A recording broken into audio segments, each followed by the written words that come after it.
Now to the latest in an immigration-related fight pitting the feds against local authorities in some cities.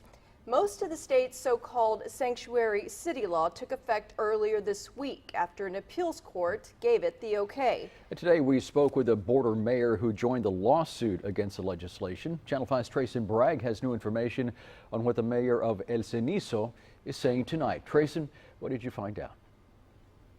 Christine, Oscar, since the news broke on Tuesday, we've reached out to 3 Valley sheriffs for interviews. None were available to go on camera. 2 didn't want to comment, but Cameron County Sheriff Omar Lucio tells us his office will continue to follow the law, which means cooperating with federal immigration authorities.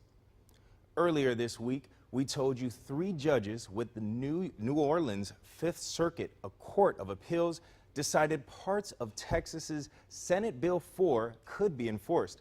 Now, local law enforcement in Texas can ask about immigration status during traffic stops. The law also threatens sheriffs with jail time for not cooperating with federal immigration authorities.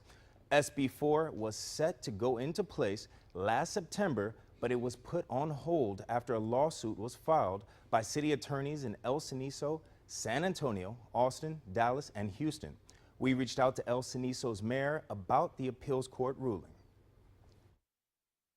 The good thing about whatever decision was taken was that they did not rule on the constitutionality of the actual bill, which we still have an argument in terms of what we feel are constitutional violations that we feel very strong about, that we will continue to fight. In a statement released after Tuesday's ruling, Texas Attorney General Ken Paxton said, "I'm pleased with the Fifth Circuit recognized that Senate Bill 4 is lawful, constitutional, and protects the safety of law enforcement officers and all Texans."